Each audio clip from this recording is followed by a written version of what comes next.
नमस्कार. मुंबई आउटलुकमध्ये आपले स्वागत आहे. अंबरनाथमधील काँग्रेसच्या 12 निलंबित नगरसेवकांनी आज नवी मुंबईत येऊन भारतीय जनता पक्षात जाहीर प्रवेश केला.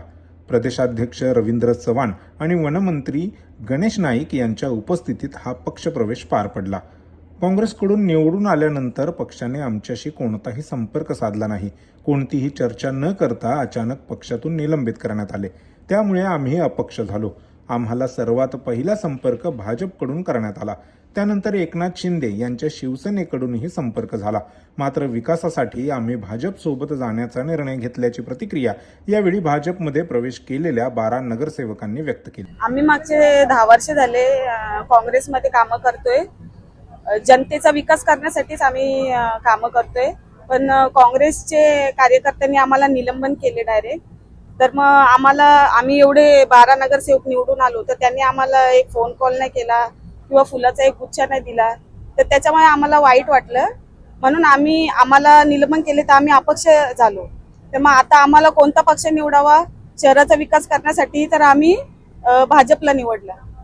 हे धक्का देण्याचा प्रश्न नाहीये. जेव्हा पक्षाने नाकारलं तेव्हा आम्हाला कोणी जर साथ दिली असेल तर ती भाजपाने प्रथम आम्हाला हाक दिली का आम्ही तुमचं कुठेतरी व्यवस्था करू, आम्ही तुमच्यासाठी कुठेतरी विकासाच्या मार्गाला, तुम्हाला जे विकास करायचा आहे शहरात तुमच्या वार्डांचा, तर त्याकरता आम्ही तुम्हाला पाठबळ देऊ. आणि त्या मुद्द्यावर आम्ही विकासाच्या शहराच्या जे आम्ही लोकांना जनतेला शब्द दिला होता तर आम्ही विकासाला साथ देऊ, विनाशाला नाही, ठेकेदारीला नाही.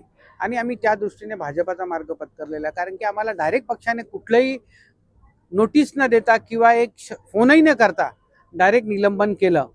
आणि आम्हाला विचारणा नाही केली का निवडून कशा आलात तुम्ही, काँग्रेसची तिकीट दिलेली निवडले कसे, तुमच्या सभा कोणी घेतल्या, तुमचा प्रचार कोणी केला, तुम्हाला यंत्रणा कोणी पुरवली, कोणीही एकही शब्दाने आला नाही. साधा आम्हाला एक बॅच सुद्धा दिलेला नाही पक्षाने, पण आम्ही निवडून आणलं होतं. काँग्रेसची आमची निष्ठा होती. आणि एवढा निष्ठेला आम्ही असताना आम्हाला जर तडकाफडकी निलंबित केलं तर आम्हालाही त्याचं दुःख झालं. आमच्या नगरसेवक नवनिर्वाचित नगरसेवक आहेत, पहिल्यांदा निवडून आलेत जनतेतून, जनतेचे प्रश्न सोडवण्याकरता आलेत. मग प्रश्न कोण सोडवणार? आम्ही जर निलंबित झालो तर प्रश्न, मग आम्हाला भाजपाने प्रथम साथ दिली आणि आम्ही त्यांना त्यांच्या हाकेला आम्ही साथ दिलेली आहे.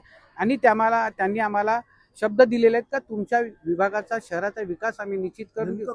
अंबरनाथमध्ये जी कामं पेंडिंग आहेत, पाणी पुरवठा असेल, इतर ज्या समस्या शहरात आरोग्यविषय आहेत, हॉस्पिटल विषय आणि जे क्रीडांगण आहेत मुलांसाठी खेळण्याच्या, त्या दृष्टीने त्यांनी आम्हाला शब्द दिलेले आहेत तर तुमच्या शहराला विकास निधी दिला जाईल आणि तुमच्या शहराच्या ज्या मागण्या आहेत त्या पूर्ण केल्या जातील. त्या दृष्टीने आम्ही आलेलो आहेत. आमच्याकडे इथे वैयक्तिक आमची कुठल्याच आम्ही हेवेदावे केलेले नाही.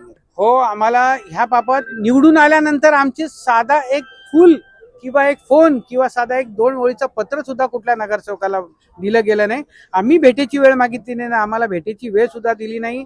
आणि त्यानंतर शहर विकास आघाडी होण्याची वेळ आली आणि कुठेतरी विकासाच्या दृष्टीने शहरात राष्ट्रवादी, अपक्ष, भाजपा आणि काँग्रेसनी साथ दिली का काँग्रेसचा उपनगराध्यक्ष असेल आणि मी तुम्हाला साथ देऊ म्हणजे काँग्रेसला मतदान करणार होती भाजपा, ते सुद्धा जर सण होत असेल तर मग त्याला अर्थ नाही. विकासाला साथ देणार होती भाजपा, पण तेही 27 नगरसेवक शिवसेनेचे असताना त्यांना देखील ते गोचरलं नाही. पण काँग्रेसला आणि राष्ट्रवादीला त्यांनी अपक्षांना जवळ घेतलं का, तर त्यांनाही पुढे शब्द दिलेला होता त्यांनी जनतेपुढे का आम्ही विकासाचा मार्ग पत्करू. आणि आम्हाला विकासाच्या दृष्टीने आज मुख्यमंत्री रवींद्र चव्हाण माननीय प्रांताध्यक्ष भाजपाचे आणि माननीय कतोरे साहेब यांनी आम्हाला पाठबळ दिलं का आम्ही तुमची कामं पूर्ण करून टाकू. जी तुमची उर्वरित कामं आहेत, ज्याने का आम्ही जनतेला शब्द दिला, निवडून दिलेला आहे, तर कामं केली पाहिजेत.